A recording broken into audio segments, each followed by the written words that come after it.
Assalamualaikum warahmatullahi wabarakatuh. Bagaimana kabarnya anak-anak? Semoga kalian bersama keluarga dalam keadaan sehat walafiat, amin. Pertemuan kali ini kita akan mempelajari mengenai materi dengan tema Ku berbagi infak dan sedekah dengan ikhlas dalam surat Al-Fajr ayat 15 sampai 18.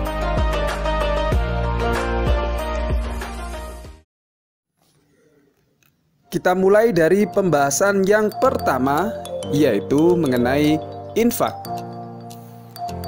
Infak berasal dari kata anfaqa yunfiqu, yang artinya membelanjakan atau membiayai yang berhubungan dengan perintah-perintah Allah. Menurut Kamus Besar Bahasa Indonesia, infak adalah pemberian atau sumbangan harta dan sebagainya selain zakat wajib untuk kebaikan. Sedangkan menurut istilah, infak adalah mengeluarkan atau memberikan sebagian dari harta atau pendapatan untuk suatu kepentingan yang diperintahkan dalam ajaran Islam.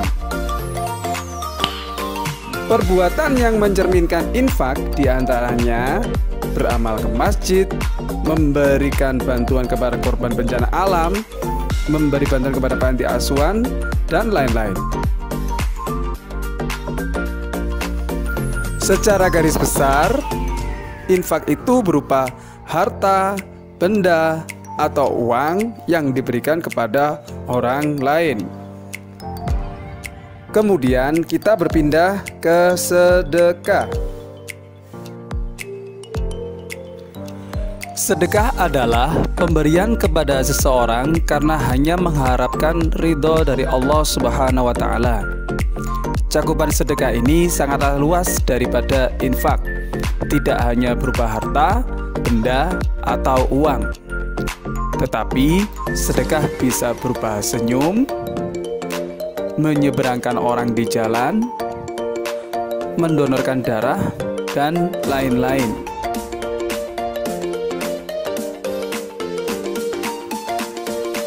Selanjutnya, ada beberapa hal yang mesti kita perhatikan ketika kita akan berinfak dan bersedekah. Yang pertama, yaitu hendaklah dengan harta yang baik. Tidak boleh kita memberikan kepada orang lain yaitu dari hasil yang tidak baik atau sesuatu yang diharamkan Allah. Misalkan hasil dari mencuri, korupsi, kemudian hasil dari perbuatan tersebut kita berikan kepada orang lain. Yang kedua, hendaklah jika berinfak atau bersedekah harus berniat karena Allah. Jangan bersedekah karena ingin dilihat orang, dipuji orang lain, karena itu akan membuat pahala kita menjadi hilang dan yang kita lakukan sia-sia. Sekarang kalian perhatikan tabel perbedaan antara infak, sedekah, dan zakat. Infak maupun sedekah tidak ada batasan jumlah minimal atau jumlah yang paling sedikit diberikan. Sedangkan zakat ada batas minimalnya, seperti zakat fitrah minimal 2,7 kg. Kemudian dari orang yang diberi, infak dan sedekah boleh kepada siapapun yang diberi, baik saudara ataupun bukan saudara. Sedangkan zakat, orang yang berhak mendapatkan dan telah ditetapkan di dalam Al-Quran. Selanjutnya, untuk bentuk pemberian, infak identik berupa harta benda. Jika sedekah bukan hanya harta benda tetapi juga bisa berupa jasa, bantuan, senyuman, dan lain-lain. Sedangkan zakat masing-masing ada ketentuannya, baik dari zakat fitrah yang berupa bahan makanan pokok dan zakat mal yang berupa dari kekayaan yang dipunyai. Kita masuk ke pembahasan mengenai makna berbagi menurut surat Al-Fajr ayat 15 sampai 18. فَأَمَّا الْإِنسَانُ إِذَا مَا ابْتَلَاهُ رَبُّهُ فَأَكْرَمَهُ وَنَعَّمَهُ فَيَقُولُ رَبِّي أَكْرَمَنِ وَأَمَّا إِذَا مَا ابْتَلَاهُ فَقَدَرَ عَلَيْهِ رِزْقَهُ فَيَقُولُ رَبِّي أَهَانَنِ كَلَّا بَل لَّا تُكْرِمُونَ الْيَتِيمَ وَلَا تَحَاضُّونَ عَلَى طَعَامِ الْمِسْكِينِ.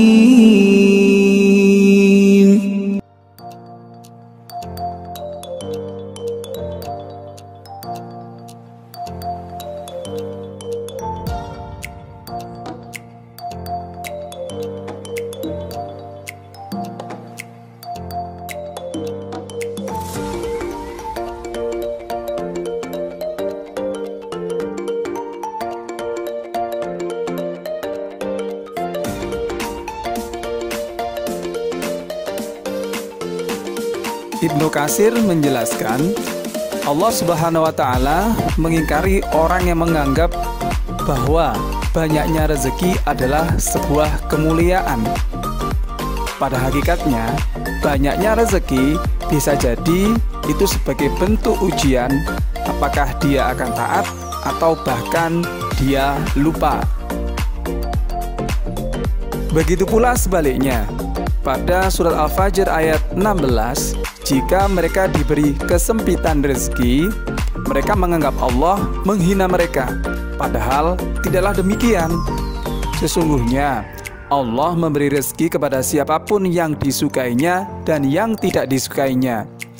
Begitu pula Allah menyempitkan rezeki kepada siapapun yang disukainya dan yang tidak disukainya. Rezeki yang sempit bukanlah sebuah kehinaan, tetapi adalah sebuah ujian.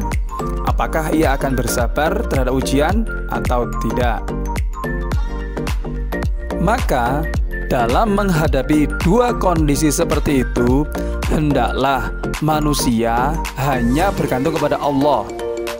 Jika diberi keluasan rezeki, hendaklah ia bersyukur. Dan jika dalam kesempitan, hendaklah ia bersabar tanpa menyalahkan siapapun, karena sesungguhnya Allah Subhanahu wa Ta'ala Maha Pemberi rezeki. Ayat tersebut berisikan perintah untuk memuliakan anak yatim. Rasulullah Shallallahu Alaihi Wasallam bersabda, sebaik-baik rumah adalah rumah yang di dalamnya ada anak yatim yang diasuh dengan baik, dan seburuk-buruknya rumah yang di dalamnya ada anak yatim yang diperlakukan dengan jahat. Hadis riwayat Ibnu Majah. Di dalam hadis lain juga disebutkan betapa mulianya orang-orang yang menyayangi anak yatim, dan kelak mereka akan berdampingan bersama Rasulullah SAW di surga. Allah Subhanahu wa Ta'ala memperingatkan agar manusia saling menyeru, saling mengingatkan untuk menyeru memberi makan orang miskin. Orang-orang yang tidak menyantuni anak yatim dan tidak menyeru memberi makan orang miskin termasuk pendusta agama. Sebagaimana disebutkan dalam Quran surah Al-Ma'un ayat 1-3 yang artinya, tahukah kamu orang yang mendustakan agama? Itulah orang yang menghadi anak yatim dan tidak menganjurkan memberi makan orang miskin. Demikian penjelasan materi kali ini tentang ku berbagi infak dan sodako dalam surat Al-Fajr ayat 15 sampai 18. Di video selanjutnya, kita akan mempelajari makna berbagi dalam surah Al-Baqarah ayat 254 dan 261. Dan semoga penjelasan tadi bermanfaat untuk kita semua. Amin ya rabbal alamin. Wassalamualaikum warahmatullahi wabarakatuh.